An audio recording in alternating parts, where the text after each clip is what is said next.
Ini saya masuk ke biologi, antara ukuran tangkap cara penjualan yang tepat. Terus ini, sebagian saya akan bicara tentang ini. Ini sepanjang durasi puisi. Terus lain ini. Oh, ini saya kasih judul tentang sumber daya laut ya. Sabar, kalau itu saya mention. Ini sumber daya laut dulu.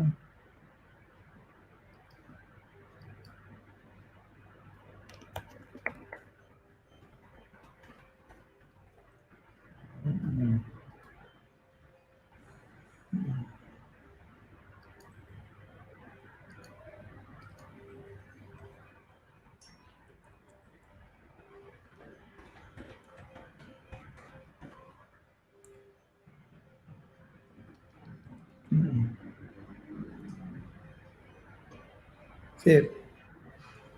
Ada poin penting lagi non dari Nona?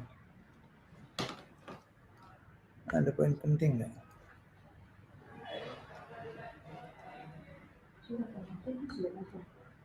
Bagaimana? Maksudnya yang ini yang kok ini sudah masuk semua yang tentang sumber dayanya terus kesehatan. Udah ada di situ? Kesehatan sudah ada ya? Oke, nah. Ya, saya agak concern di situ.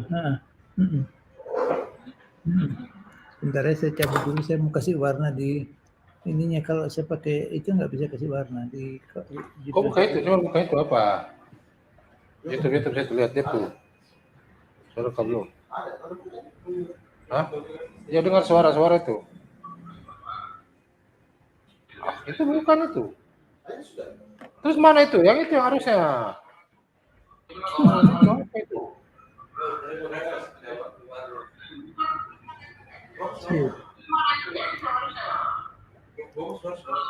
Hah?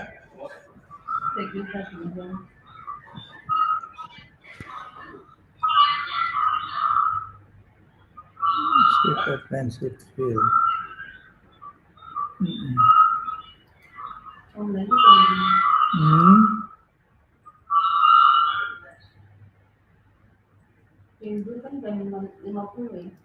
Bagaimana? 5? Apanya? Jam 5? Bukan jam 5 tepat. Itu saya baca di cek sebenarnya. Maksudnya mulainya diukur jadi jam 5.50. Oh, pertanyaan. Kaget saya, belum keputusan dah.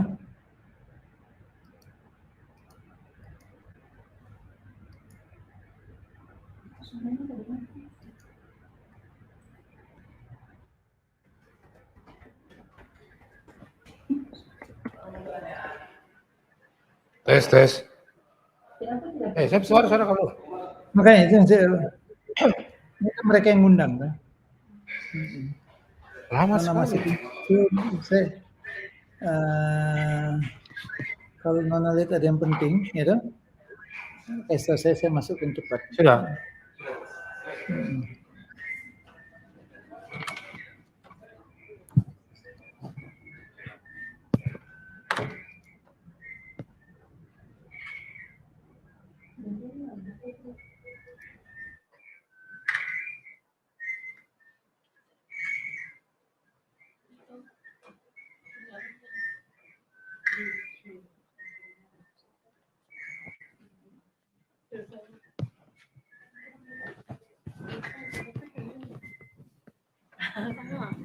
Bisa sedikit ya.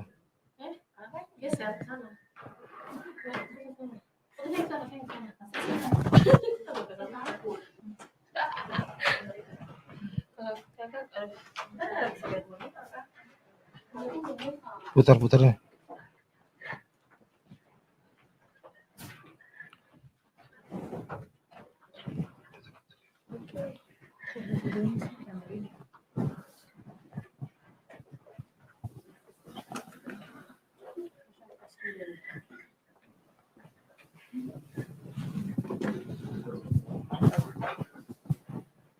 Irwan.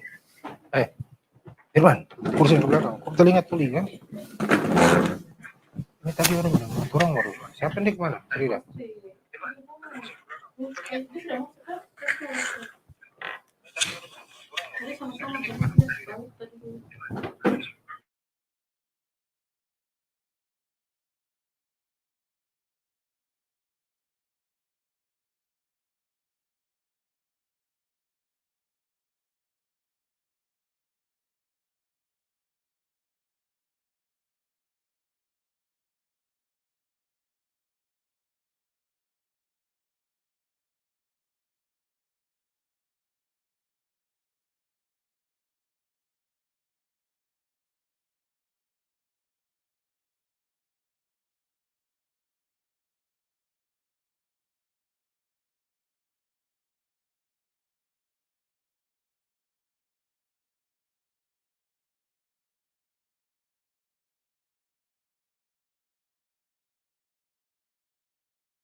Irwan, kursi ke belakang. Kok telinga tuli kan? Ini tadi orang bilang, kurang baru. Siapa nih kemana? Tidak.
Selamat sore, tes.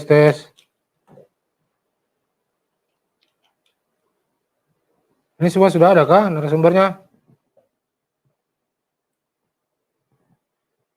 Ini masih mute lagi nih. Itu unmute dulu, bagaimana dong bicara kita mau dengar? Siap, Kak Victor, siap, saya hadir. Ini siapa ya? Selfie. Oke. Ibu Sekar Banjaran, Saya sudah hadir juga, Pak Klip, Aceh.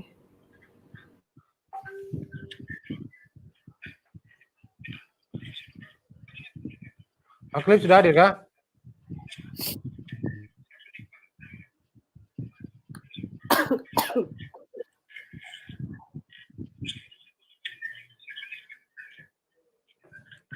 Pak Klip.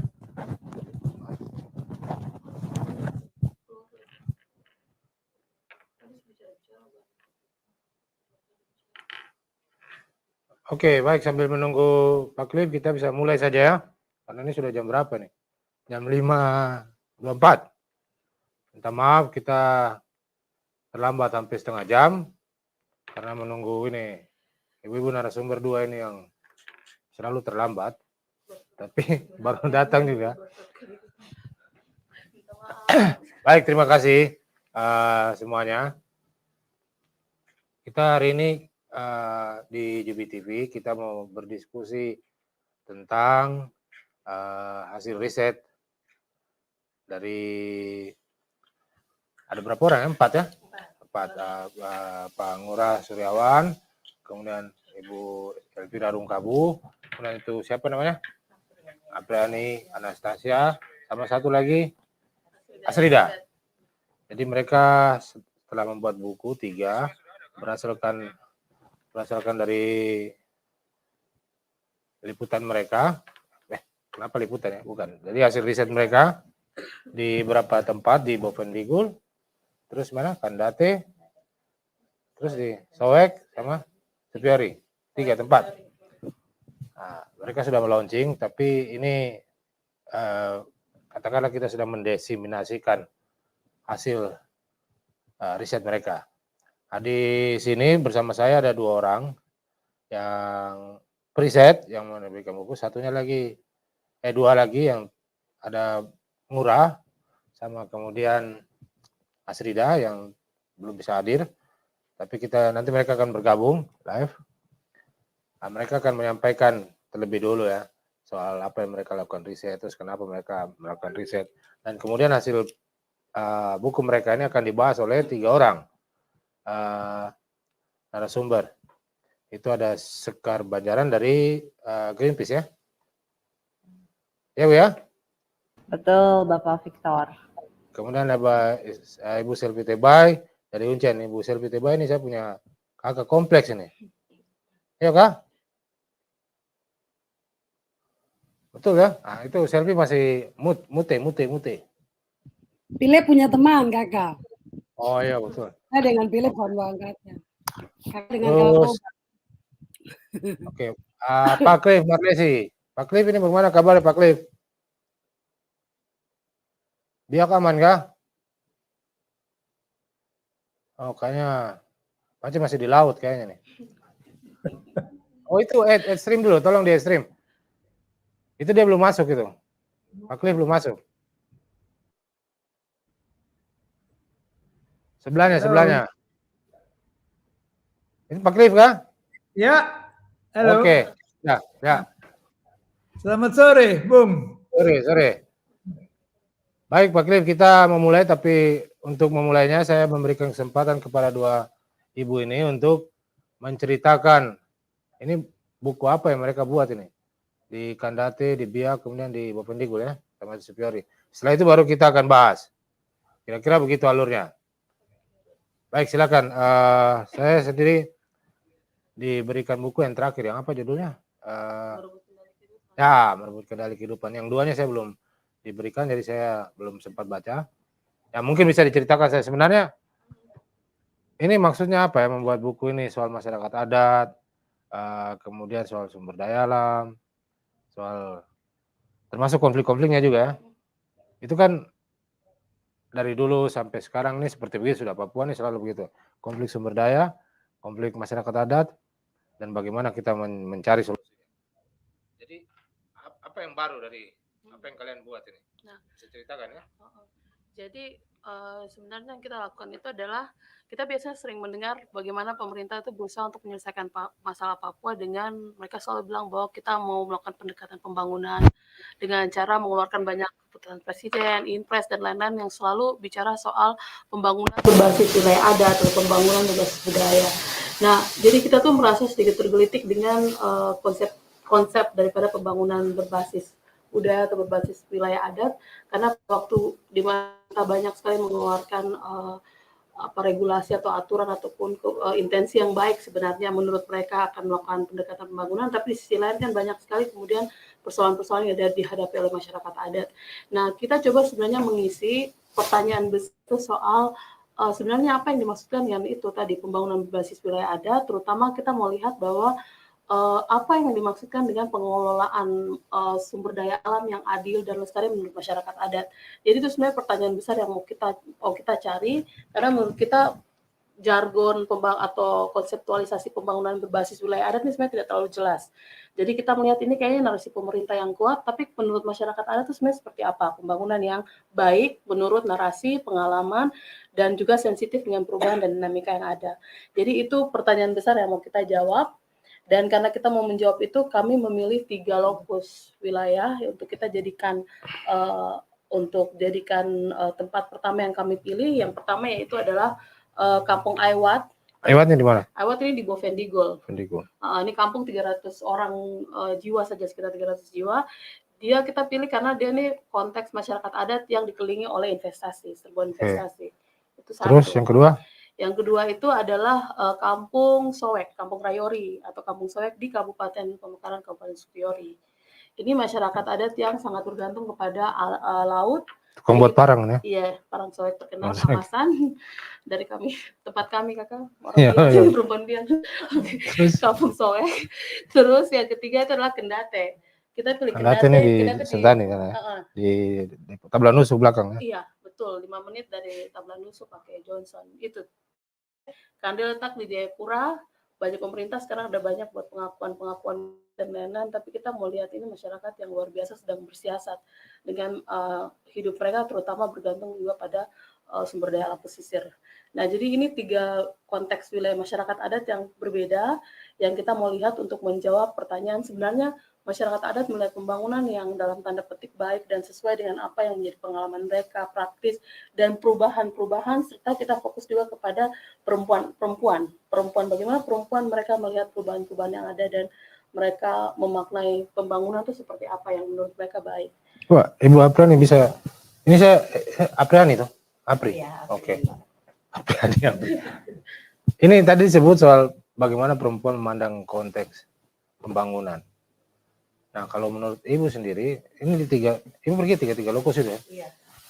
Kira-kira sebelum kalian masuk itu, apa sebenarnya perempuan-perempuan di sana melihat pembangunan itu seperti apa?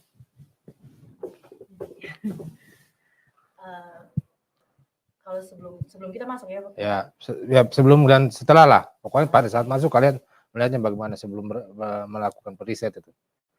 Kalau sebelum kami masuk, yang kami lihat bahwa perempuan itu tetap menjalankan peran-peran mereka seperti yang sudah biasa mereka lakukan gitu ya. Jadi mereka bukan juga pasrah, tetapi mereka memiliki pengetahuan sendiri bagaimana mereka mengelola alam. Mereka tahu bahwa apa yang sudah disediakan oleh alam itu akan selalu cukup untuk mereka. Tetapi setelah kami masuk dan kami mulai berinteraksi, kami bukan memberitahu juga, kami tidak datang dengan pengetahuan kami, tapi kami lebih mengangkat apa yang menjadi narasi otentik mereka sendiri, bahwa mereka tuh, kami juga belajar dari mereka bahwa mereka itu sebenarnya punya cara-cara sendiri dan tahu sebenarnya pembangunan yang baik untuk mereka tuh seperti apa gitu. Jadi setelah kita masuk itu kita bisa melihat bahwa perempuan-perempuan di 3 lokus ini sebenarnya luar biasa sekali dengan mereka punya siasat dan prakarsa hidup yang mereka sudah punya sebelumnya gitu. Jadi untuk pembangunan sendiri, kalaupun ada yang datang dengan memberikan cara atau jalan untuk mereka, seharusnya kalian mengelola ini begini, tapi belum tentu cocok karena mereka sebenarnya punya, mereka tahu sebenarnya yang baik itu seperti apa begitu. Oke, baik. Oke, terima kasih. Ibu berdua sudah menjelaskan walaupun belum terlalu komprehensif ya. Tapi nanti kita akan bahas ini ya. Karena banyak dan waktunya juga terbatas. Jadi mungkin kita punya 3 narasumber di sini, ada Pak Cliff Marlesi, kemudian Ibu Selvi Tebay dan Ibu siapa satunya Sekar Banjaran dari Greenpeace, Ibu Selvi Tebay dari Uncen. Unipa. Ya, Unipa. Sudah pindah ya. Terus Pak Pak Cliff Cliff. yang di Uncen, saya di Unipa. Oke, Pak Cliff Marlesi dari LMA, LPPMA di, ya ini terlalu panjang juga jadi. Baik, mungkin saya ke Pak Cliff. Yuk. Saya ke Pak Cliff dulu. Mungkin Pak Cliff bisa memberikan insight atau pandangan sedikit tentang apa yang dilakukan oleh para akademisi ini. Kalau Pak Cliff kan lebih banyak bergelut dan masyarakat adat ya, langsung di lapangan. Tapi ini akademisi yang sedang melakukan riset, kemudian melakukan penelitian, kemudian mendiseminasikan hasil penelitian mereka. Pak Cliff sendiri melihatnya seperti apa? Apakah ini memang perlu atau biar seperti biasa aja, masyarakat seperti masyarakat adat seperti biasa? Ada beberapa hal yang penting ya. Jadi sebenarnya saya memberi perhatian khusus pada kasus Sowek sebenarnya. Jadi di Sowek yang saya dari awal saya memang sedikit bukan sedikit banyak dan sedikit berdiskusi dengan teman-teman yang Sowek. Nah, Sowek ini sebenarnya kasus yang sangat menarik dan saya sebenarnya bangga bahwa teman-teman melakukan penelitian di sana. Itu nomor satu. Kedua, sebenarnya banyak yang tersembunyi yang saya sendiri yang sudah 25 tahun tinggal di Biak juga nggak tahu tentang Sowek. Gitu. Dan ini yang menarik. Gitu. Kalau boleh saya langsung aja tentang Soweknya. Jadi yang poin paling penting di Sowek, saya sebenarnya pakai PowerPoint, tapi karena nggak bisa ke PowerPoint, saya langsung aja. Penduduknya ini mungkin salah satu desa yang dengan jumlah penduduk, atau salah satu kampung dengan jumlah penduduk tertinggi di Papua mungkin. Pengalaman saya dengan Biak, Numfor Supiori, kemudian dengan pokoknya di daerah Kepala Burung dan Jayapura juga, saya lama di Jayapura, Tanah Merah, 500-600 biasanya per kampung. Tapi Rayor itu 1.700, 3 kali lipat. Ya 1.700 ya? Ya, enggak, ini Sowek. Sowek. Supiori, Selatan. Supiori Selatan. Nah, ini menarik sekali karena ini kan luar biasa jumlah penduduknya. Nah, pada jumlah lahan yang mereka miliki itu tidak sebesar itu. Nah, jadi ada masalah antara pertumbuhan penduduk dengan kebutuhan lahan. Mau lahan darat, mau lahan laut, sama saja ya. Nah, ini menjadi satu concern yang mungkin kita semua perlu prihatin gitu ya. 1.700 per kampung. Itu cukup mengerikan. Itu yang pertama, yang buat saya pertama terkejut.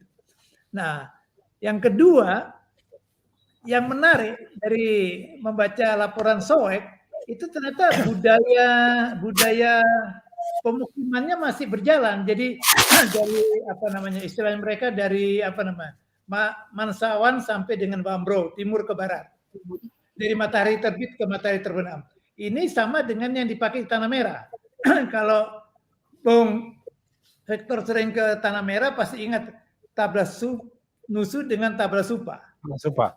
Ya, Nusu dan Supa itu matahari terbit dan matahari terbenam. Nah, jadi sebenarnya Papua menganut aturan sistem pemukiman yang sangat menarik dengan memakai konteks budaya dan konteks alam ya, ini menarik sekali. Dan yang menarik lagi dalam laporan Sowek itu ternyata masyarakat sana masih walaupun berhimpitan karena itu 1.700 jiwa tuh berhimpitan tuh pasti, itu sama dengan orang Jakarta tuh. Tapi ruang publiknya ada. Jadi mereka membuat ada ruang-ruang publik. Nah, ini menarik karena kita sekarang kan hampir nggak punya ruang publik atau ruang publik dijual jadi mall. Nah, mereka ini masih punya ruang publik. Nah, ini yang satu yang menarik sekali ya. Jadi bahwa ruang-ruang publik untuk anak-anak bermain itu menarik. Nah, jadi hal lain yang lebih menarik dalam ini budaya penelitian tentang Sowek, ternyata budaya Parang Sowek itu kan terkenal sekali. Cuman belakangan agak sulit. Orang Biak semua kalau cari parang pasti cari parang Sowek dulunya. Tapi sekarang ya parang toko karena parang Sowek sudah ada. Padahal menurut laporan ini itu harga parang cukup bagus tuh.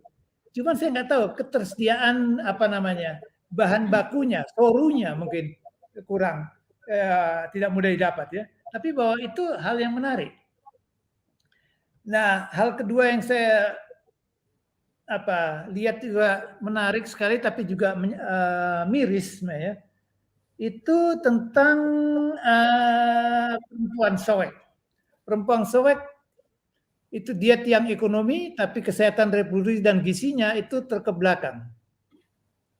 Dalam laporan ini menarik sekali bahwa pada berapa halaman, berapa chapter juga disebutkan bahwa saya baca saja salah satu chapter yang menarik. Pengalaman perempuan Sowek cukup beragam dalam kaitan dengan akses kontrasepsi. Anak ke-12 baru lahir 8 bulan saat kami wawancarai, Mama Opice Wambro. Jadi OPC Bamber mempunyai 12 anak, 7 laki-laki dan 5 perempuan. Dan kasus ini sebenarnya ini salah satu case study. Dan di Soek itu banyak sekali ibu-ibu dengan anak 10 sampai 12. Dan ini sebenarnya kalau kita flashback sedikit, pada tahun 2000, mungkin saya salah, 2006 kalau nggak salah, itu terjadi kasus kurang gizi di Soek. Ini kasus kurang gizi sampai loncat cukup menarik, menghebohkan, karena itu harus diangkat ke rumah sakit, dibawa ke rumah sakit, biak, kemudian berobat 1-2 minggu dikembalikan. Ini banyak orang Soek agak tersinggung bahwa, oh masa Soek yang kaya ikan, kaya ini kok sampai terjadi kurang gizi. Dan ini kasus kedua. Jadi pertama jumlah anak yang banyak, kedua kurang gizi, dan yang ketiga yang juga dalam laporan ini menarik, sampai detik laporan yang dibuat. Jadi pada Januari 2022 itu status gizi di bawah garis merah masih tinggi, status gizi di bawah garis kuning tinggi. Nah, di sisi lain orang Soek tinggal di atas laut.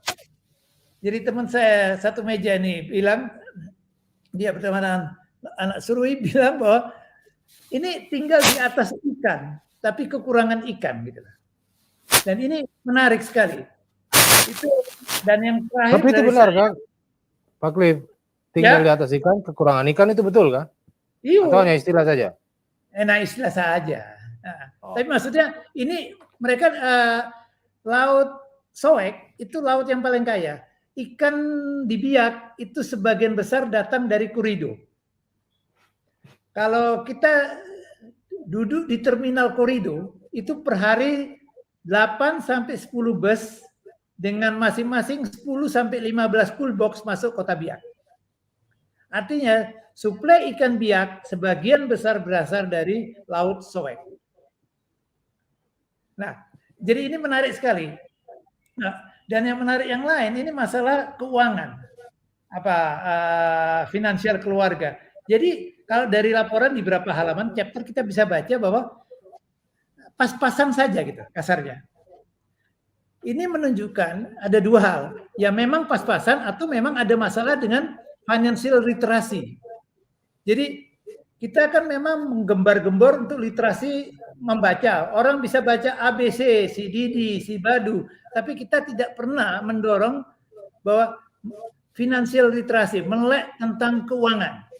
Ini menjadi penting sekali dan ini menjerumuskan kita banyak sekali soal financial literasi. Jadi kita fokusnya pada literasi bisa membaca saja, tapi tidak bisa literasi keuangan. Jadi jangan pikirkan kalau di dalam kampung isinya nanti kios-kios dari Amber semua, kios-kios pendatang. Orang-orang kampung nggak punya kios. Menurut laporan ini, Soek ada di Rayori ada 9 kios dan ke-9-9-nya itu kalau saya nggak salah, maaf. Kalau saya salah, tolong ini. Atau 7 dari 9 itu Amber, orang dari luar. Ini menarik sekali. Jadi ada masalah dengan financial literasi. Nah, sebagai mungkin dari saya stop di situ dulu bahwa satu poin yang paling penting, perairan Soek itu saya baru diingatkan oleh kawan dari saya bersama seorang teman biologi. Soek itu secara ekosistem perairan dia yang paling lengkap dan paling kaya. Karena dia punya mangrove, punya lamun, dan punya terumbu karang. Jadi dia sebenarnya laut yang paling kaya. Terima kasih. Baik, terima kasih Pak Cliff. Saya ke Ibu Sekar ya. Dari Sekar Banjaran dari Greenpeace. Dari Greenpeace ya betul ya? Betul Bapak. Oke, baik. Seperti kita tahu Greenpeace juga kan banyak riset di sini, banyak melakukan penelitian, kemudian melakukan kampanye. Nah, bagaimana Ibu sendiri sebagai campaigner ya, juru kampanye, bisa mengkampanyekan, jadi kekerabatan atau bukan kekerabatan, sebenarnya relasi antara masyarakat adat ini sama sumber daya mereka. Ya, tadi kalau sudah disampaikan oleh Pak Cliff Marlesi tadi, jadi relasi itu memang sudah ada dari dulu, tapi kemudian sepertinya agak agak kacau sekarang ya, sehingga masyarakat adat mungkin harus dibenahi lagi relasinya dengan sumber daya alam ini, walaupun mungkin perlu lebih hati-hati ya, karena konteks sekarang pasti sudah berbeda. Silakan Ibu. Terima kasih banyak Bapak, dan saya pertama-tama saya mengucapkan selamat dulu ke Kakak Elvira, Kakak Apri, Kakak Asrida, dan juga Bling Murah yang sudah merampungkan buku ini. Waktu Bling Murah kontak saya kebetulan punya waktu yang sangat singkat untuk membaca, jadi saya putuskan untuk membaca khusus soal Aiwat, yang kebetulan saya sudah pernah ke sana. Jadi saya sengaja ingin membaca soal Aiwat gitu ya. Saya ingin membaginya menjadi dua perspektif yang berbeda di sini, Bapak dan teman-teman semuanya. Pertama, saya memposisikan ketika membaca ini adalah membaca sebagai seorang anak muda, bukan orang Papua gitu ya. Terus kemudian membaca buku Papua. Saya sejujurnya kalau boleh mengatakan di sini gitu, saya rindu sekali tulisan-tulisan seperti ini. Bagi saya yang bukan orang Papua, mengenal Papua lewat tulisan, khususnya tulisan yang kemudian tidak disensor pemerintah dalam tanda kutip, tidak melalui proses-proses yang kemudian dibatasi dan bisa melihat Papua secara gamblang, itu hal yang luar biasa hari ini. Jadi mungkin kalau di sini ada teman-teman dari YouTube yang kemudian menonton begitu ya, saya berharap teman-teman bisa membaca juga gitu, karena ini sebuah hal yang luar biasa gitu, karena ini sangat berbeda gitu dengan apa yang narasi selama ini yang tampil di di streamline media-media yang ada di Indonesia gitu, yang ada di arus utama media-media Indonesia. Yang kita dengar kebanyakan perang gitu ya, tanpa kita melihat sisi humanis apa yang terjadi di manusia Papua sih gitu. Dalam konteks ini saya membaca lebih detail tentang konteks apa yang terjadi di Aiwat begitu. Hal yang kemudian di sini saya mau sampaikan adalah buku ini kemudian juga bisa mengantarkan saya begitu ya, tanpa yang bukan orang adat ini gitu, yang bukan anak adat ini, memahami bahwa adat itu sebenarnya juga pengetahuan.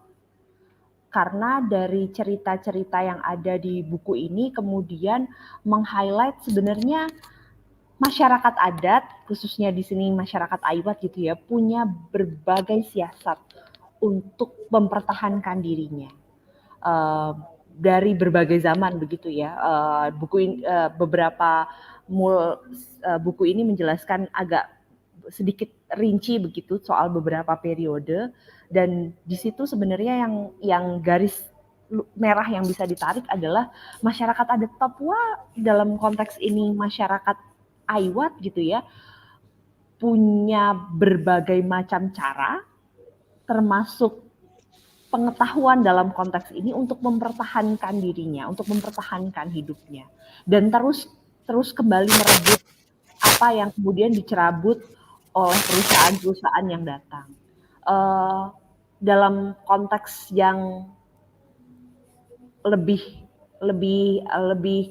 nyata gitu ya, karena di sini jumlah kampungnya sangat sedikit gitu ya, kayak 300 orang saja begitu, dan dengan wilayah yang sangat luas kalau menurut saya untuk 300 orang, dan dengan berbagai lanskap gitu ya, lanskap sungai, lanskap hutan, lanskap dusun sagu, atau mungkin dusun yang sering disebut orang Aiwat, yang kemudian diambil oleh berbagai perusahaan, tapi kemudian masyarakat Aiwat tetap bisa mempertahankan posisinya dan terus merebut perekonomian yang kemudian yang dicerabut gitu ya karena sumber daya alamnya direnggut oleh investasi yang datang tanpa persetujuan mereka. Gitu ya. Selanjutnya ini kemudian kalau tadi saya bicara sebagai orang muda Indonesia yang kemudian membaca soal Papua, saya ingin bicara dalam konteks ini lebih agak dalam begitu ya sebagai seorang juru kampanye seperti tadi yang ditanyakan oleh Bapak Victor.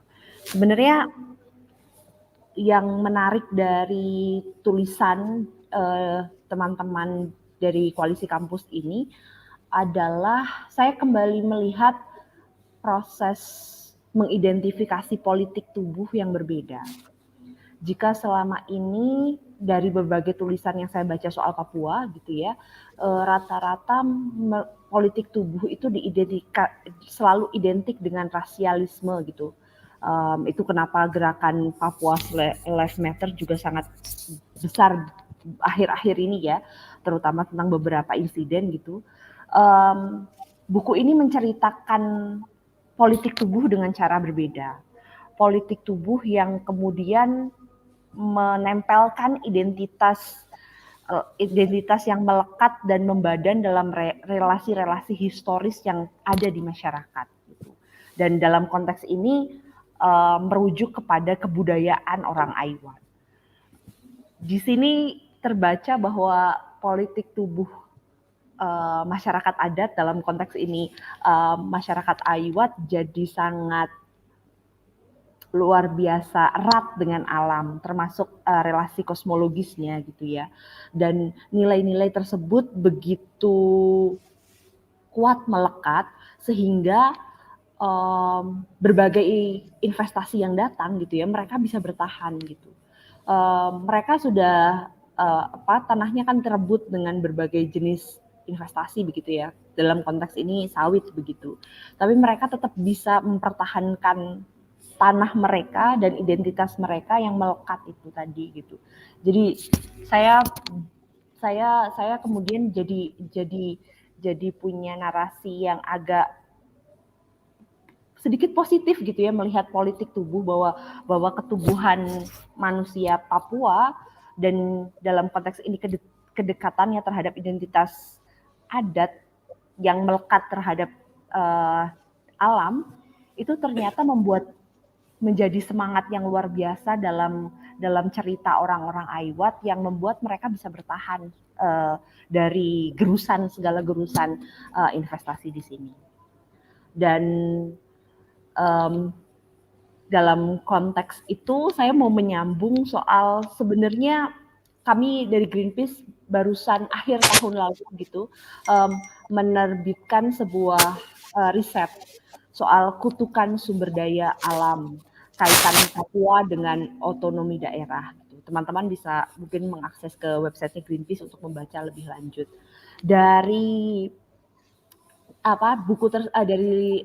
riset tersebut gitu kami menemukan bahwa kebijakan ekstraktif yang ada di Papua, kebijakan ekstraktif ini maksudnya baik tambang maupun perkebunan ya, yang masif, itu juga terlihat jelas dari besaran laju deforestasi yang tinggi di Papua, setidaknya dalam 2 dekade terakhir gitu ya, dan sampai hari ini masih berlangsung. Dan hari ini gitu ya, potensi kehilangan hutan alam Papua itu sangat besar, itu 7,5 juta. Dan kalau kita berdiri di Aiwat, itu kita bisa menyaksikan, kita bisa menemukan saksi-saksi hidup yang kemudian bisa menceritakan bagaimana ketika mereka kehilangan hutan mereka. Dan dalam konteks ini, riset ini semakin menguatkan apa yang kami tuliskan di riset kutukan sumber daya alam tersebut gitu, di mana salah kaprah penguasaan sumber daya alam yang dilakukan oleh pemerintah itu memposisikan masyarakat adat seperti orang asing dalam rumahnya, dan itu sebenarnya semakin menjauhkan narasi kesejahteraan dengan masyarakat adat. Dalam konteks ini menjauhkan hutan dari masyarakat adat merampas hutan dari masyarakat adat sebenarnya tidak akan membawa kebijakan atau tidak akan membawa kebaikan apapun atau kesejahteraan apapun terhadap kondisi orang asli Papua. Jadi ini menjadi narasi yang kemudian bisa terus dilanjutkan gitu, dan masyarakat Aiwat jadi bukti bahwa bisa jadi narasi otonomi yang kemudian hari ini ada tanpa mengecek ulang apakah kebijakan itu benar-benar datang dari masyarakat adat itu menjadi bisa terus ditanyakan, apalagi setelah sekarang hari ini Papua kemudian dibagi lagi wilayahnya menjadi semakin sempit gitu ya, maksudnya dibagi jadi lebih banyak daerah otonomi baru gitu. Dan ini bisa terus jadi refleksi bersama dan bisa jadi diskusi bersama gitu ya, bagaimana solusinya. Nah, di laporan ini juga sebenarnya bisa tergambar bahwa pengetahuan adat itu adalah sarana yang luar biasa untuk bertahan hidup. Dalam konteks ini, jika kita mau lepas dari kolonialisasi, dari kebijakan-kebijakan yang diberikan oleh pemerintah gitu ya, itu kita bisa merujuk kembali tentang apa yang disolusikan oleh masyarakat. Soal nilai-nilai komunalisme dan bagaimana sesungguhnya adat itu menjaga hutan Papua dan menjaga orang Papua. Saya rasa itu yang bisa saya sampaikan gitu ya. Ini sesederhana itu gitu. Saya ingin kembali menggarisbawahi bahwa selama masyarakat adat itu terus menjadi objek dari kapitalisme yang berkedok investasi, ya maksudnya mereka tidak ya akan terus seperti ini gitu ya. Mereka akan terus terdesak. Dan hari ini satu-satunya cara adalah mengembalikan masyarakat bisa hidup dari pengetahuannya sendiri.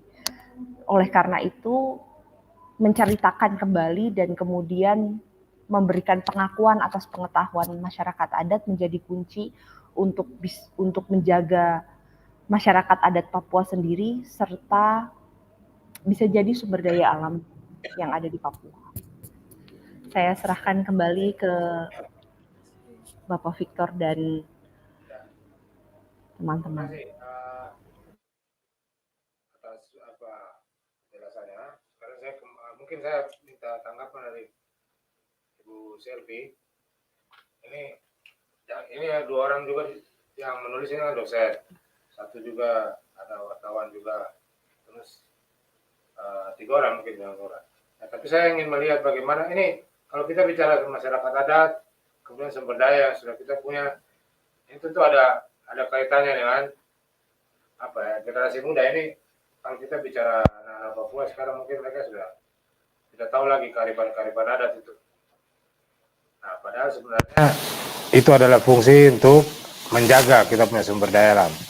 Nah, kalau Ibu sendiri sebagai dosen ya yang berkecimpung selain di dunia pendidikan juga kepada mahasiswa, itu melihat hal seperti ini bagaimana ya, maksudnya ini kita menemukan ada relasi yang sangat kuat yang seharusnya kita manfaatkan lagi, tapi di sisi lain kita justru melihat ini ada satu kelompok atau komunitas di masyarakat adat yang sebenarnya sudah berjalan keluar nih dari apa yang seharusnya kita kembali ya, kita putar kembali gitu. Karena Ibu sebagai dosen dan selalu bersentuhan dengan mahasiswa, melihatnya seperti apa? Silakan. Ya, baik, terima kasih. Di Manokwari lagi hujan besar. Saya pikir suara saya bisa terdengar kah? Di sini sedang hujan besar sekali. Oh, Oke. Bisa. Baik, terima kasih karena saya diberi kesempatan. Sebenarnya dari awal Ibu Vira dan teman-teman mereka menggagas buku ini sampai riset dan menghasilkan buku, saya mengikuti mereka dan jadi bersama-sama dengan mereka saya diizinkan juga sampai di Sowek dan Kendate khususnya, karena itu bicara soal masyarakat di pesisir ya. Kebetulan saya adalah dosen di Fakultas Perikanan dan Ilmu Kelautan. Jadi saya memang melihat, nanti saya akan bicara bagaimana pergeseran nilai-nilai yang sudah ada pada orang tua itu sudah berkurang ya, atau sudah terjadi pengikisan nilai terhadap generasi muda hari ini. Tapi saya ingin sedikit menjelaskan bahwa mempertegas dari apa yang Pak Cliff tadi sampaikan. Desember itu saya dan alumni FPK Unipa, kami diberikan kesempatan kembali ke Sowek dan sudah melakukan riset, mengkaji seluruh potensi yang ada di kampung Sowek. Jadi kalau kemarin dengan Ibu Elvira kami hanya lihat di bagian kulit-kulit, tetapi kemarin itu kita sudah melakukan survei sampai mengetahui sampai sekecil mungkin potensi dimiliki oleh masyarakat Sowek di perairan Sowek, yang tadi Pak Cliff dengan bangganya berkata bahwa Sowek itu sebuah lumbung ikan yang kita miliki hari ini di Papua ya. Jadi semoga itu bisa kita cepat publikasi dia, dan ini akan memperkuat teman-teman punya riset. Nah, saya lihat begini, hari ini kita berbangga dengan Papua dengan jargonnya sampai ke seluruh dunia, bahwa Papua itu masih ada orang masyarakat adat. Kemudian Papua itu punya kekayaan. Orang Papua hidup dan mati di atas kekayaannya. Ya, kita masih punya kearifan lokal. Itu didengung-dengungkan dengan luar biasa, ya. Tapi kalau kita mau jujur berkata bahwa telah terjadi banyak sekali kehilangan cerita-cerita itu, cerita masa lalu yang kemudian belum dapat didokumentasikan dengan baik atau belum dapat diselamatkan dengan baik oleh generasi hari ini. Sehingga terjadi adanya pemutusan informasi dari pesan spirit adat itu, atau belum sampai tertransformasi dengan baik pada generasi hari ini. Nah, ini mungkin akan menjadi pekerjaan juga sebagai anak-anak Papua yang belajar, anak-anak Papua yang care dengan sumber daya, care dengan orang Papua harus adil dan berkelanjutan terhadap sumber dayanya. Itu yang pertama, ya. Kalau kita biasa dengar, mungkin teman-teman Greenpeace ya mendengar, dan semua teman-teman dari luar, kita kalau bicara Papua, oh itu adatnya masih kuat. Oh iya, itu mereka punya sumber daya yang banyak. Mereka masih hidup dengan implementasi kearifan lokal yang kuat. Saya miris ya, kadang-kadang saya ke lapangan dan saya melihat kita memiliki pekerjaan besar yang sebenarnya harus kita dokumentasikan nilai-nilai tersebut yang sebenarnya sudah mulai hilang, ya. Dan mungkin hasil karya buku ini sebagai salah satu membangun semangat kita kembali untuk melihat dan mengajak semua orang muda siapa saja untuk menulis pesan-pesan lisan ini, sebuah tulisan yang kemudian itu menjadi pegangan buat kita bahwa tidak hanya lisan, tapi memiliki sebuah tulisan yang itu menjadi warisan bagi generasi berikutnya. Karena saya takut ini akan hilang. Seperti contohnya kita punya bahasa. Ya, banyak bahasa, kosakata bahasa dalam bahasa-bahasa Papua itu sudah banyak yang hilang. Fam, marga, itu sudah ada yang hilang. Dan ini harus didokumentasikan kembali. Nah, tapi saya tidak bicara itu karena saya tidak antropologis, tapi saya mau melihat dalam konteks ini ya, merangkum semua kajian teman-teman dalam buku itu. Jadi bagaimana konsep adil dan berkelanjutan bagi masyarakat adat di Papua. Nah, normalnya saya baca judul itu ya, yang siasat penghidupan dan perubahan, siasat penghidupan bagi masyarakat adat. Nah, berarti kan harus ada sebuah tindakan akibat kerusakan, akibat intervensi yang tidak memihak. Ya, yang datanya tidak memihak kepada masyarakat adat. Contohnya misalnya tadi Mbak Sekar bicara ya, salah satunya DOB hari ini. Hari ini lagi marak dan lagi mulai naik-naik semangatnya di Papua dengan adanya DOB. Itu salah satu regulasi pusat yang juga sebenarnya adalah bagian dari tanda tanya besar apakah kearifan lokal kita atau masyarakat adat kita itu mempunyai ruang, space yang cukup dalam interaksi mereka dengan sumber daya ketika tekanan itu datang. Nah, saya ada melihat beberapa tantangan yang secara umum mungkin ini dari 3 buku itu mungkin ditemukan ya. Yang pertama itu adanya kompetisi dalam pemanfaatan sumber daya. Itu sudah terjadi di Papua. Kompetisi antara orang asli Papua dan orang non asli Papua. Kompetisi itu diciptakan oleh regulasi yang tidak memihak. Kemudian kompetisi itu terjadi karena faktor modal yang dimiliki orang Papua itu tidak sebanding atau tidak setara dengan orang lain yang datang dan melakukan kompetisi itu, gitu ya. Sehingga orang Papua dengan modal terbatas itu mereka susah sekali untuk berkompetisi dalam penguasaan sumber daya. Nah, yang kedua itu tadi saya bilang modal usaha. Nah, saya sepakat Pak Cliff ya, Melek belum kita mengajar bagaimana hari ini orang Papua juga harus melihat bahwa ekonomi itu melekat dalam kehidupan untuk bisa saving, untuk bisa berjuang menghadapi tantangan-tantangan yang hari ini dihadapi dalam hal kompetisi terhadap sumber daya tadi. Jadi kemudian ada hal ketiga yang menjadi tantangan besar, yaitu rendahnya infrastruktur, ya, pendukung dari usaha-usaha mikro yang kemudian akan dibangun atau yang harus dimiliki oleh masyarakat adat. Ya, contoh yang paling kecil misalnya di Sowek. Sowek itu lumbung ikan ya, karena itu sigres atau lamunnya sangat padat. Dia merupakan sebuah tempat yang cocok dan baik untuk ikan samandar ya, atau siganus yang kita kenal itu. Nah kemudian dia memiliki sebuah potensi yaitu kalau orang Biak bilang kombrov ya. Kombrov ya, kita punya potensi yang besar ada di Sowek. Nah, dan ikan-ikan lainnya. Tapi sayangnya seperti juga di Kendate ada tuna ya, tuna yang masyarakat juga berjuang mengambil di Teluk Depapre itu, dan ikan-ikan karang lainnya. Tetapi sangat disayangkan itu posisi masyarakat adat kita itu dalam posisi yang di saat mereka harus menentukan harga daripada sebuah komunitas itu. Jadi pada sisi buyer itu harga komoditi sumber daya perikanan itu dia kuat di harga buyer, pembeli. Sedangkan penjual di kita itu harga yang ya berlaku di pasar hari itu. Dari posisi tawar terhadap harga itu mereka tidak memiliki. Nah, inilah sebenarnya pemerintah harus masuk di dalam celah-celah seperti ini. Sehingga mereka memiliki uang yang sesuai dengan pengorbanan yang mereka keluarkan pada saat mereka mengambil sumber daya itu dan memasarkannya. Nah, ini saya lihat ada hal yang lain dari itu ya.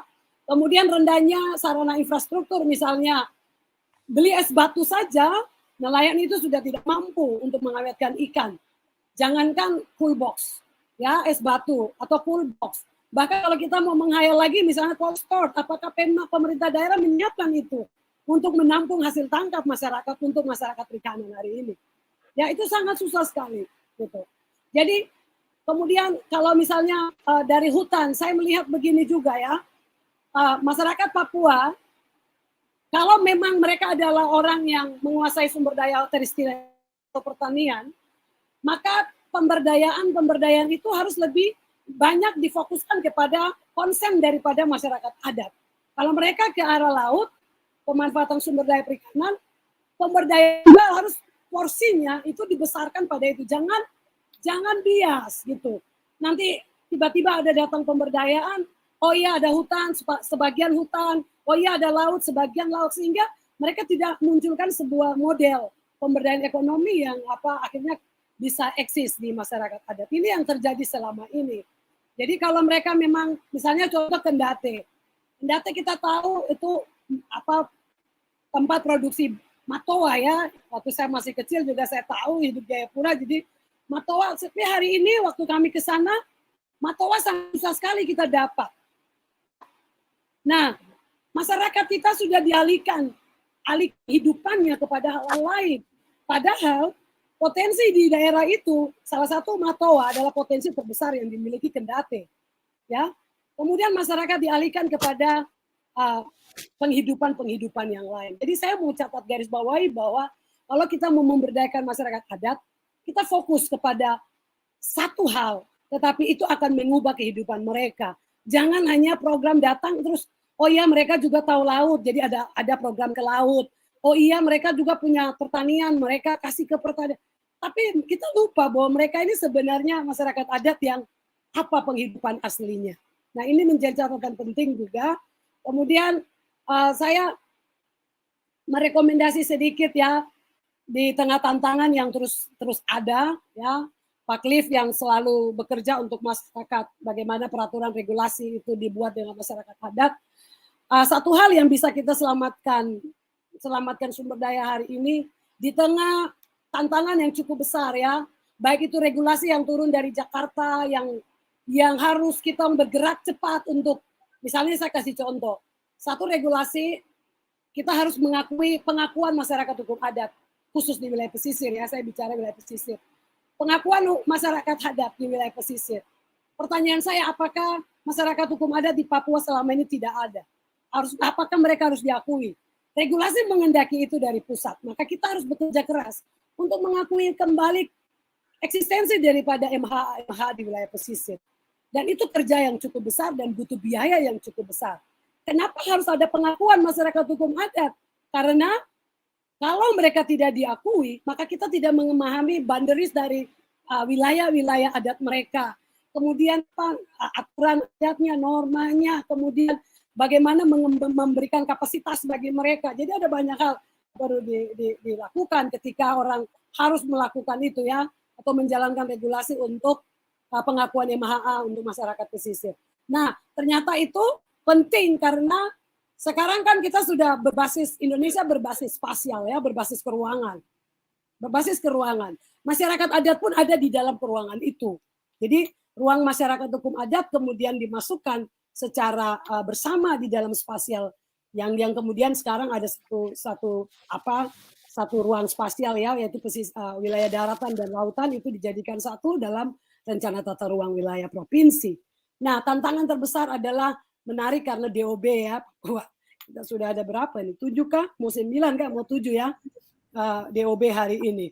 Nah, masyarakat adat kita akan terhimpit dengan semua regulasi yang terus datang. Bukan hanya regulasi dari pusat, tapi inkonsisten regulasi dari daerah yang kadang-kadang juga tidak berpihak. Ya, saya rasa itu tidak berpihak karena begini, otsus masih terus terjadi. Tapi hari ini untuk dapat satu es batu saja untuk masyarakat di Sowek itu bisa menangis ya. Jadi saya bilang itu sangat sedih gitu ya. Mereka bagaimana mau bisa jual ikan sampai di Biak hari ini ya, atau sampai Korido saja ya, tanpa ada itu. Padahal otsusnya masih ada hari ini. Nah, dalam hal-hal seperti ini saya kemarin juga sudah berikan masukan ya buat Ibu Elvira dan teman-teman di dalam beberapa rekomendasi pengelolaan yang mungkin pemerintah daerah bisa melihat dia masuk di area mana. Jadi yang saya tekankan bahwa ketika masyarakat adat kita mau dibilang adil dan berkelanjutan dalam hal interaksinya dengan sumber daya, yang terpenting yang pertama adalah harus ada ruang atau ruang penghidupan, ada ruang untuk mereka memanfaatkan sumber daya. Itu penting yang pertama. Kalau semua dikasih untuk kelapa sawit, kalau semua dikasih untuk perusahaan-perusahaan besar yang masuk, lalu ruang pemanfaatan, ruang pencarian hidup masyarakat itu di mana? Kalau mau adil dan bijaksana ya, atau berkelanjutan. Yang kemudian yang kedua harus ada nilai atau aturan yang sudah ada dari masyarakat adat itu, kemudian itu dimaknai dengan aturan positif. Ya, dibuat regulasi positif, basis kepada regulasi itu, basis kepada nilai-nilai adat itu. Sehingga mereka akan melaksanakan itu dengan penuh tanggung jawab untuk masyarakat adat, dan orang-orang di luar komunal mereka juga harus mematuhi aturan adat itu. Nah, yang ketiga itu harus ada identitas MHA itu perlu ada pengakuan. Nah, kita kita juga masih dalam kita juga harus mematuhi aturan secara nasional supaya masyarakat hukum adat di Papua ini diakui. Karena kalau tidak, nanti kita bicara itu masyarakat adat sana, tetapi di dalam pemanfaatan ruang mereka tidak ada realokasi ruang mereka. Maka itu juga menjadi pekerjaan besar kita. Kalau kita tidak masukkan, tidak mengakui mereka, maka akan tinggal cerita juga sebuah komunitas itu. Dan ini yang ada sekarang di dalam dokumen-dokumen keuangan dengan adanya undang-undang Cipta Karya ya, yang ini se-Indonesia. Jadi itu mungkin saya pernah diskusi juga ya sama Elvira dan teman-teman soal isu-isu ini. Baik, mungkin saya pikir itu, tapi kalau tadi Pak Victor tanyakan saya bagaimana anak muda hari ini, ya saya mau berbagi pengalaman sedikit ya. Waktu saya ikut Ocean Conference di Palau ya tahun lalu, kami belajar dari seorang anak muda dari dari Samoa, ya dari negara Samoa. Jadi waktu itu konsepnya untuk konsep keberlanjutan bagi sumber daya laut di Pasifik. Lalu seorang perempuan dari Samoa ini dia menuturkan kembali cerita-cerita leluhur dia dalam sebuah kemasan konsep YouTube yang menarik ya. Jadi dia buat lagu bersama dengan komunitas dia. Dia menceritakan neneknya bercerita tentang manusia dan berdaya. Nah, jadi kearifan lokal yang terjadi di daerah dia kemas di dalam sebuah lagu yang bagus, dia menggunakan teknologi hari ini yang adaptif generasi muda hari ini. Dan itu sangat menarik. Jadi saya coba juga ya Pak Victor, saya coba untuk membangun hal ini kepada mahasiswa saya kemarin mengikuti lomba pemilihan mahasiswa berprestasi. Tapi memang juga anak-anak Papua ya sudah ada mungkin yang atau mungkin tidak punya kerinduan untuk mau sibuk-sibuk sedikit dengan bernyanyi dengan ini. Jadi saya pikir ketika kita bisa adaptasi untuk anak-anak muda beradaptasi dengan teknologi yang terus berkembang hari ini, dengan menceritakan kembali kearifan lokal, menceritakan kembali cerita-cerita nenek moyang leluhur yang ada antara suku dan sumber dayanya, lalu dia menyanyikan itu dan dia bagikan mempromosikan itu saya pikir di kalangan generasi muda hari ini nilai itu tidak akan hilang. Mereka mulai mencoba mencari identitas mereka. Tetapi kita menjawabnya lewat kebutuhan hari ini, lewat teknologi yang ada hari ini. Dan ini saya sudah coba Unita di fakultas saya, tapi belum ada yang mau menangkap barang ini nih. Nah ini cerita dari Samoa itu menjadi satu lesson learned yang baik untuk kita mempertahankan nilai-nilai budaya. Karena untuk menulis itu minta maaf, menulis tidak semua orang bisa menulis ya, dan tidak semua menyukai untuk menulis. Tapi kalau misalnya anak Papua pegang gitar satu, ukulele satu, lalu dong bikin YouTube dan menceritakan nenek dia cerita tentang ini, pergi tangkur sagu atau pergi tangkap ikan, kombrov dan lain sebagainya, dibuat dalam sebuah lagu-lagu yang bagus dengan musik yang hari ini lagi baik, mungkin itu satu bagian untuk kita melestarikan nilai-nilai budaya yang ada secara turun-temurun dan nilai itu tidak hilang. Mungkin itu saja dulu Pak Victor untuk mengulas dan ya. Nah, ini sudah membahas menceritakan atau membahas buku yang diterbitkan. Ada 3 ya buku ya? 3. Nah, cuma saya tergelitik juga dengan tadi soal biak. Dan menurut saya ini biak hanya satu ilustrasi di semua tempat di Papua. Bagaimana kita selalu bangga bahwa itu kan ikan banyak sekali sana, tapi ada mob yang bilang lebih baik beli sauris daripada beli ikan di pasar. Nah ini kan artinya memang kita punya masalah di situ. Jadi kita tidak punya kemampuan untuk, kita mungkin kemampuannya baru sampai di mencari di laut, tapi kemudian mengolahnya dan terutama itu memasarkannya, itu masalah kita. Seperti sekarang pun kita bilang kopi, orang semua kagum dengan kopi Papua, tapi kemudian kita kesulitan memasarkannya.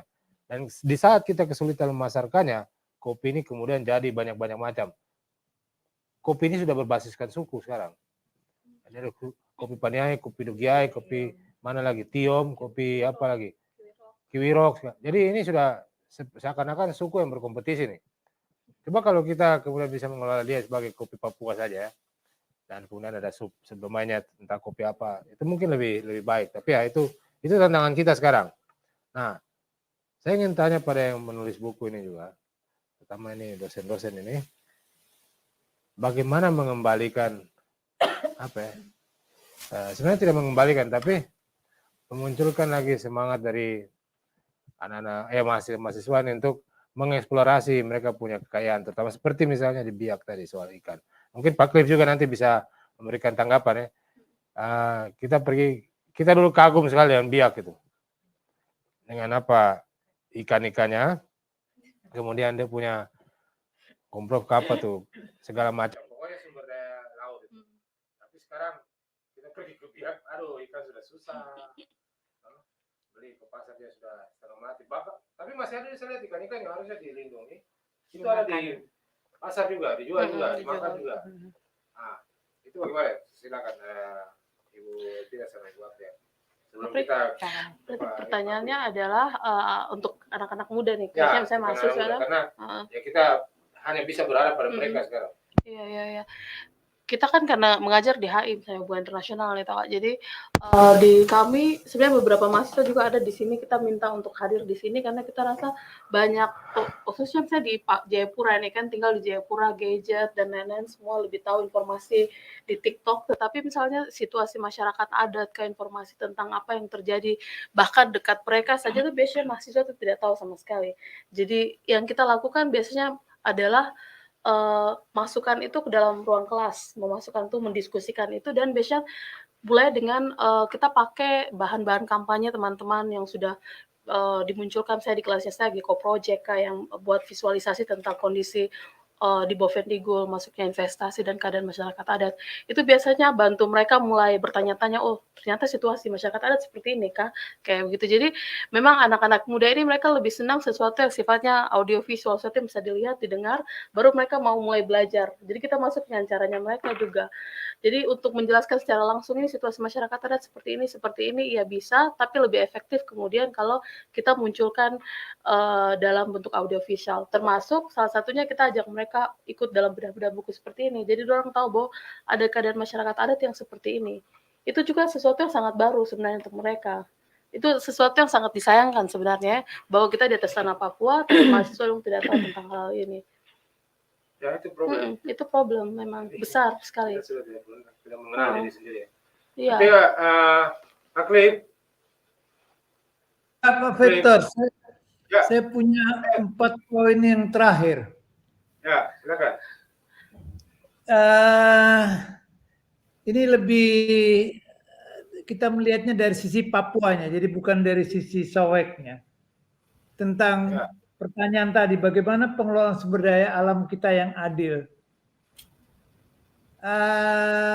Saya masih ingat 25 tahun lalu, itu ada satu studi dibuat oleh Satya Wacana Salatiga. Dan itu sampai sekarang masih, isunya masih on.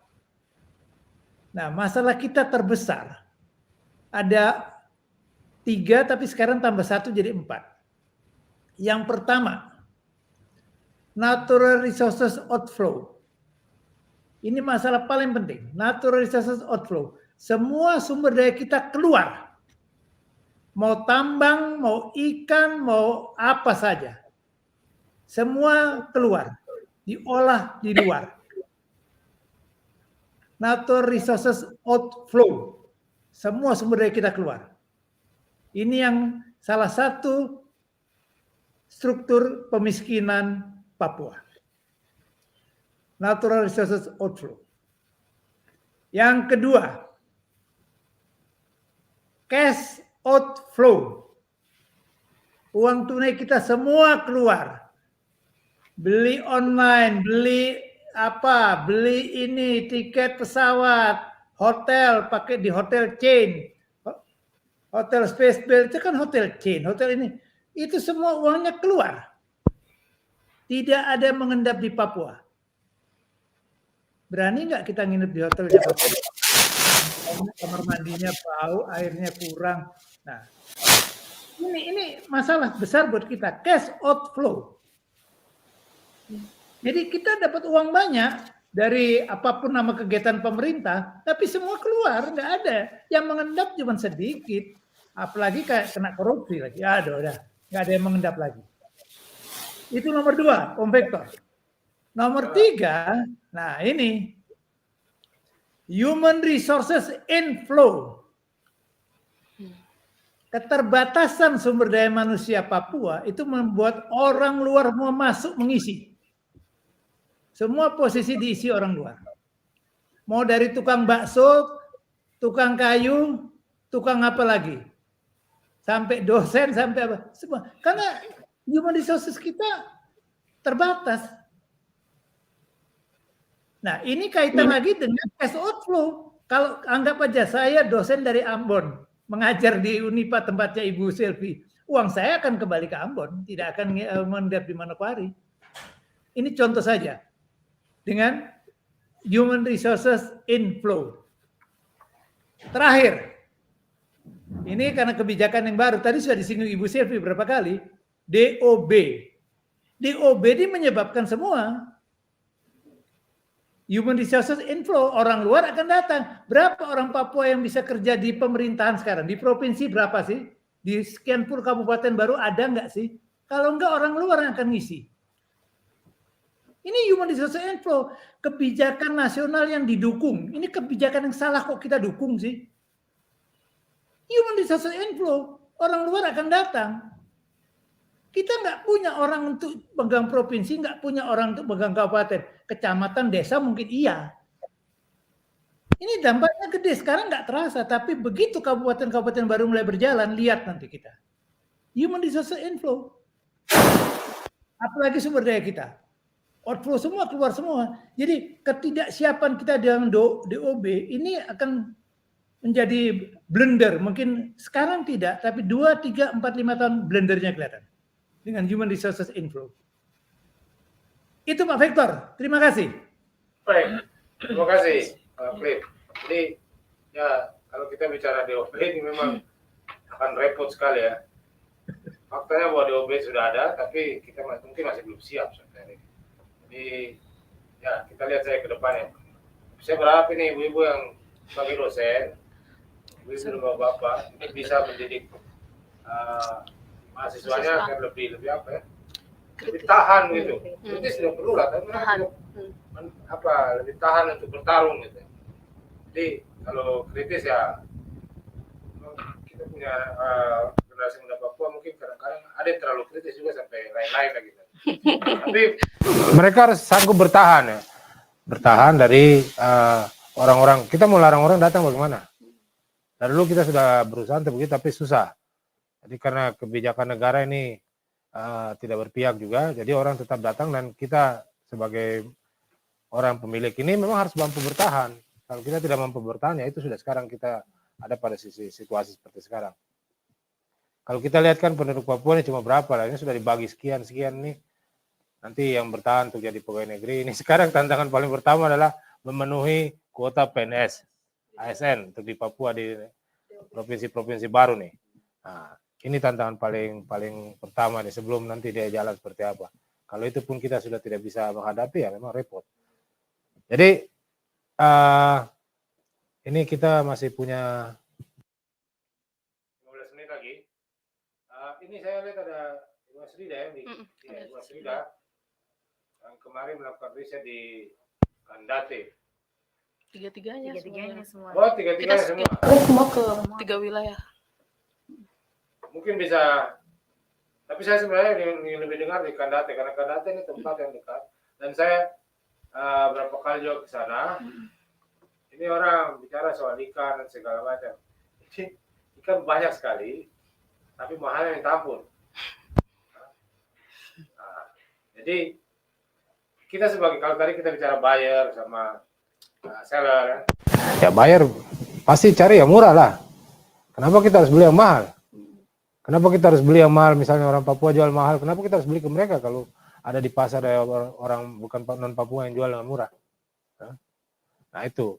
Jadi mungkin Ibu Asrida bisa bercerita sedikit bagaimana soal Kandate nih, apa yang dihadapi oleh masyarakat di Kandate ini sendiri.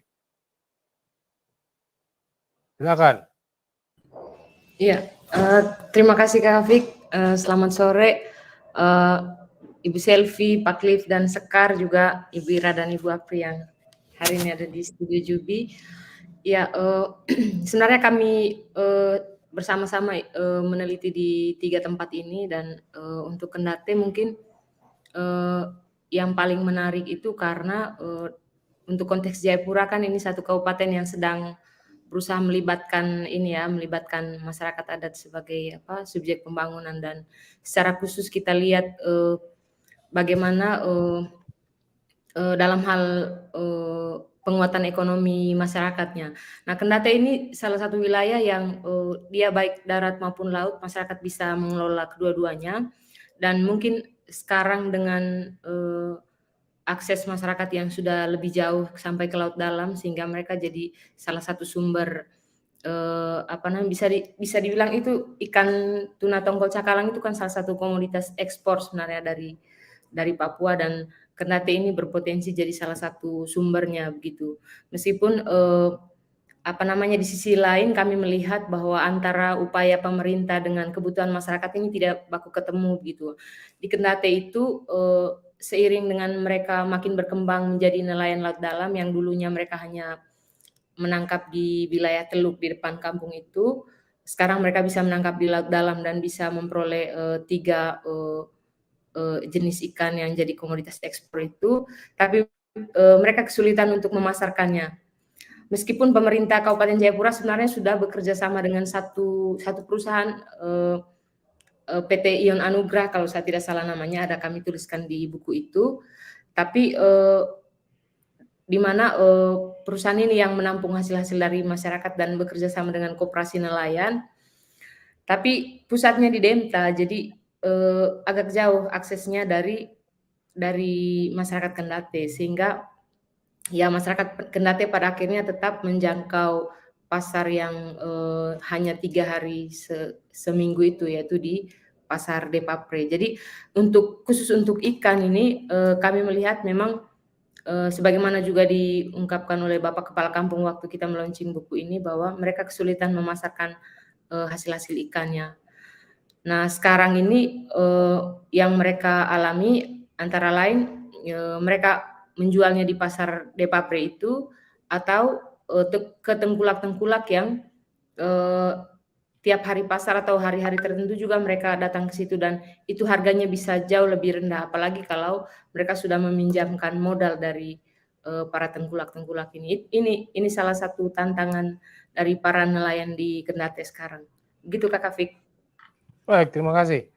Jadi memang kalau kita lihat ya sejujurnya, tantangan pertama tadi ada yang sebut soal akses modal ya.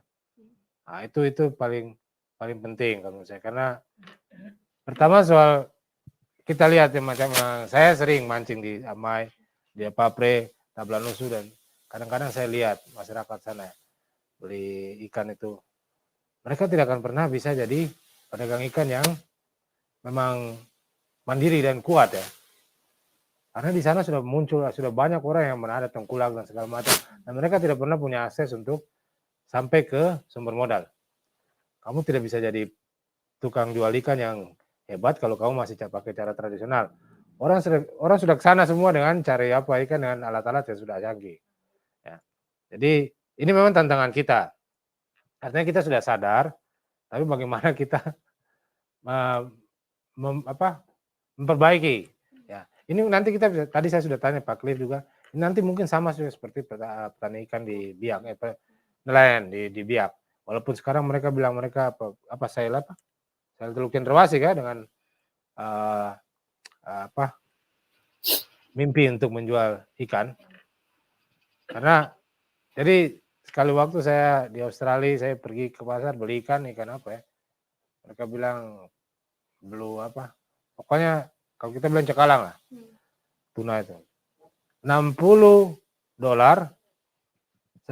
setengah kilo. Ya, saya tanya ini kan dari mana? Mereka bilang dari Denpasar. Ternyata itu dari Papua sini. Tiba Denpasar,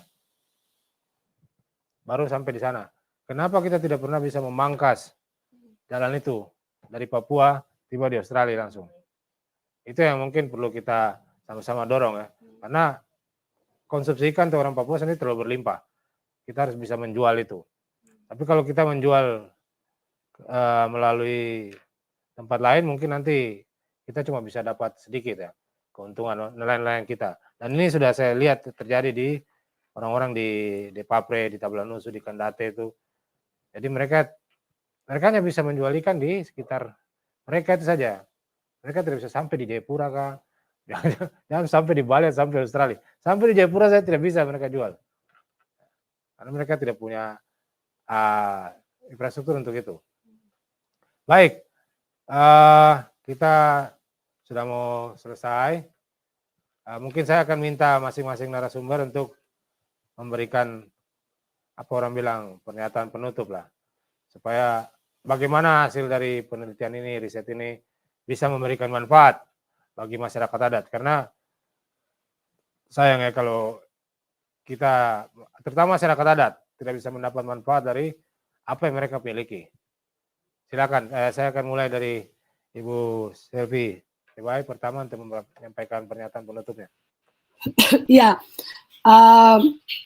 kalau saya mungkin yang perlu kita kerja bakti bersama adalah mencatat kembali atau menulis lagi banyak fakta-fakta tentang masyarakat adat kita di tengah tantangan DOB yang sedang ada di depan mata kita. Jadi buku yang dikarang oleh teman-teman ini, saya pikir kita memperbanyak lagi dengan semangat membukukan Papua. Semangat membukukan Papua lewat cerita-cerita ini. Sehingga minimal kita memiliki sejarah di dalam narasi itu sebagai investasi untuk generasi kita ke bawah, di bawah kita ya. Itu penting. Itu yang pertama. Yang kedua, saya ingin tulisan-tulisan ini bukan hanya sebagai wacana untuk kita baca lalu mengantar tidur kita atau membuat sebuah khayalan bahwa kita punya masyarakat adat dengan persoalan-persoalan begini tanpa ada eksekusi sebuah kebijakan yang adaptif bagi masyarakat adat. Jadi di tengah situasi persoalan yang tadi kita diskusikan dan teman-teman yang mengungkapkan lewat buku-buku ini, saya sangat berharap itu pemerintah, khusus pemerintah daerah memiliki kapasitas yang lebih kuat. Sehingga macam tadi buyer dan seller posisi nelayan yang lemah itulah regulasi yang harus memihak. Seperti itu contoh satunya. Kemudian kapasitas masyarakat adat itu harus ditingkatkan. Jadi jangan selalu kita berpikir bahwa masyarakat adat itu selalu identik dengan tradisional saja. Hari ini dunia sudah berubah. Hari ini orang adat ini harus juga beradaptasi dan lompatan cepat untuk menanggapi tantangan dunia yang sedang berubah ini. Sehingga kapasitas terhadap ekonomi disiapkan, kapasitas terhadap modal produksi itu harus disiapkan. Dan kemampuan mereka di dalam modal produksi, misalnya untuk yang nelayan atau untuk yang masyarakat di hutan, itu semua juga harus menjadi kapasitas, meningkatkan kapasitas mereka. Jadi saya pikir itu saja mungkin yang bisa kita lakukan di tengah tantangan Papua hari ini, khususnya masyarakat adat yang terus dan akan terus terjadi. Maksud saya adalah nanti waktu Tuhan datang itu ada cerita bahwa ada orang Papua dengan adatnya begitu. Jangan sampai kita tidak menyelamatkan sebuah cerita lalu nanti Tuhan bilang, kita tidak tahu kamu nih, kamu dari mana? Karena kita tidak sebuah narasi sejarah yang baik itu. Jadi mari kita membukukan Papua lewat cerita-cerita ini ya. Dan saya pikir ini akan menjadi sebuah movement, pergerakan bagi anak-anak muda yang tadi jadi tanda tanya Pak Victor, bagaimana kita menggerakkan anak muda hari ini. Anak muda Papua khususnya akan bercerita tentang siapa dirinya, siapa identitasnya, dan sumber dayanya. Mungkin itu saja. Terima kasih Pak Victor. Terima kasih. Tidak apa-apa, kita tidak usah tulis karena Tuhan itu orang Papua jadi. Kita tinggal tanya saya, dia pasti ingat. Baik, selanjutnya Ibu Sekar mungkin bisa sampaikan pernyataan penutupnya. Dan terakhir kita ke Pak Cliff ya. Ya, terima kasih banyak. Saya akan kembali kepada premis bahwa dunia begitu cepat berubah. Dalam konteks ini perkembangan zaman dan teknologi juga sangat cepat. Dan kalau masyarakat adat Papua tidak segera bergerak gitu ya dalam konteks hari ini, diam saja atau menganggap bahwa pengakuan masyarakat adat itu tidak penting atau tidak tidak genting gitu untuk didapatkan, maka ini akan jadi bumerang suatu hari nanti buat masyarakat adat Papua itu sendiri. Karena yang punya identitas atas tubuh itu adalah orang asli Papua. Dan yang bisa memperjuangkan itu hanya orang asli Papua. Dan jika suatu tubuh itu dia tidak kehilangan identitasnya, maka dia juga akan kehilangan haknya dalam mengelola sumber daya alam. Dalam titik ini, saya berharap buku ini dibaca lebih banyak anak muda Papua dan didiskusikan gitu. Tidak hanya sekedar dibaca ya, atau kemudian dirayakan dalam ruang-ruang kelas gitu. Wah, bukunya bagus gitu. Saya berharap buku ini bisa jadi perdebatan sengit di ruang kelasnya, mungkin ruang kelasnya Kakak Evira gitu ya, berdebat gitu. Sebenarnya posisi anak adat hari ini mau kemana gitu.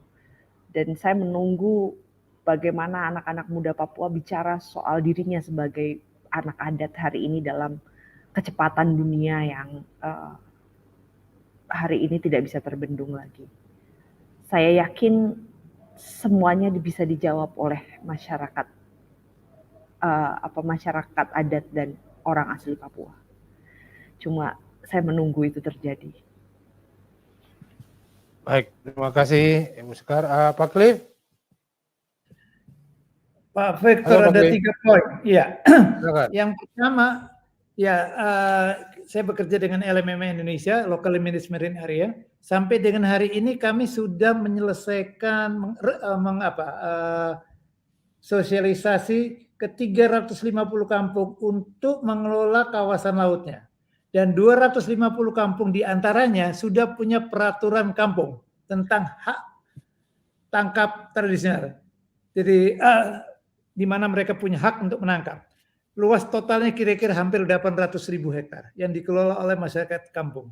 Dan ini sudah dengan peraturan-peraturan kampung. Itu yang pertama. Yang kedua, tanggal 8-9 Februari kemarin nih baru, jadi beberapa minggu lalu, ada pertemuan adat Papua di sini di Biak. Dan kami tekankan pada levelnya R dan menu. R itu keret, menu itu kampung. Jadi pada 2 tingkat ini yang biasa kami bekerja, R dan menu. Jadi tingkat keret dan tingkat kampung. Ini yang paling penting. Karena di tingkat berikutnya, BAR dan KKB, ini jujur saja saya bicara, ini banyak terafiliasi dengan politik. Nanti ketarik kiri, ketarik kanan. Jadi yang kami kuatkan adalah R dan menunya. Itu penting sekali. Dan salah satu isu yang paling penting yang kita sepakati kemarin dalam pertemuan 8-9 Februari, peraturan yang paling penting yang harus segera keluarkan oleh R dan menu, jadi peraturan kampung, tidak jual tanah lagi. Kalau Om Vector sekarang ke Kota Biak, orang Biak itu endekos di rumahnya Amber. Ini orang Biak sini dua, jadi penongkos Jayapura. Iya, ini miris sekali, sama Jayapura juga mungkin, tapi saya bicara karena saya tinggal di Biak, ya, jadi saya bicara konteksnya Biak. Jadi di konteks Biak kita dorong salah satu, mudah-mudahan mereka sepakat. Ini kan kemarin menunya harus sepakat, ada kepala adat kampungnya harus sepakat buat aturan tidak jual tanah, tapi mulai dengan leasing, menyewakan tanahnya. Dan perhitungannya sudah ada. Kalau jual dapat cash langsung 15 sekian, tapi kalau leasing dia 15 juta baru nilai yang sama. Artinya kenapa nggak disewakan? Di Bali sudah, di mana-mana sudah. Kenapa Biak nggak berani? Mulai dengan menyewakan tanah. Hitung-hitungannya clear kok itu, matematiknya. Terima kasih, Om Vector. Baik, terima kasih Pak Cliff. Ini kita sudah di penghujung acara, tapi ada pertanyaan dari yang penonton ini sebenarnya lebih kepada soal waktu melakukan riset ini kepada Ibu dua yang ada di studio dan mungkin juga Srida. Itu bagaimana tanggapan perempuan-perempuan nih, terutama ibu-ibu di kampung itu? Karena menurut saya kesetaraan gender juga jadi penting dalam hal ini ya, membangun kampung dan membuka perspektif dari orang-orang di kampung kan, untuk membangun kampung mereka sendiri. Bagaimana? Kalau tanggapan perempuan atau mama-mama yang kita jumpai di kampung, 3 kampung ini berbeda-beda ya. Kalau misalnya saya lihat, kalau yang di Aiwat itu mama-mama punya harapan besar sekali, terutama kepada pihak-pihak ini lebih ke LSM. Mereka sampai mereka menyebutkan ada kakak-kakak dari pusaka, kebetulan mereka advokasinya ke sana, mereka bilang harapan kami hanya kepada Bang Tigor, ada salah satu abang Bang Tigor, bahwa mereka Tigor, tahu ya. bahwa ya Bang Tigor itu yang bisa membawa perubahan buat mereka gitu. Ternyata ada harapan-harapan besar yang mereka punya dari pembangunan. Mereka tidak berharap ke pemerintah. Kalau di konteks awal tuh pemerintah tuh terlalu abstrak. Yang jelas karena mau capai ke pemerintah tuh harus sampai 3-4 jam untuk sampai ke Tanah Merah. Jadi yang justru yang saya terjangkau tuh perusahaan. Jadi konsepsi negara tuh terlalu abstrak untuk masyarakat di Aiwat. Korporasi justru lebih dekat. Jadi pas LSM masuk, Bang Tigor tuh jadi teman mereka begitu istilahnya. Baik, saya pikir ini masalah yang memang terjadi di semua tempat, hampir banyak tempat di Papua. Jadi kita berharap pada pemerintah, tapi pemerintah itu sendiri tidak jelas untuk masyarakat ya. Dan masyarakat lebih suka apa? Lihat langsung gitu.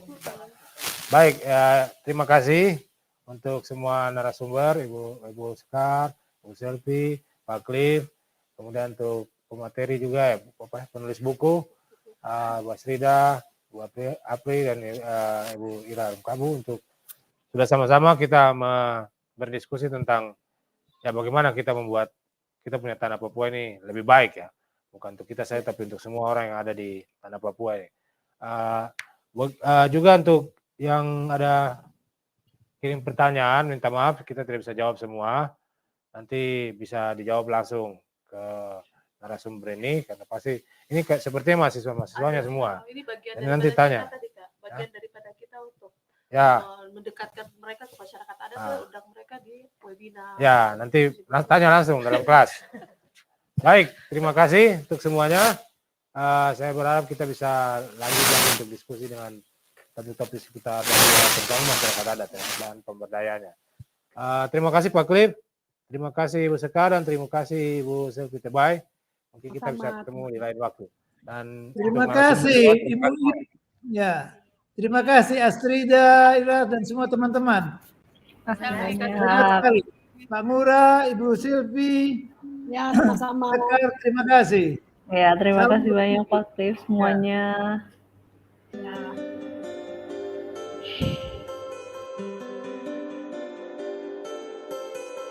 Terima kasih Ibu.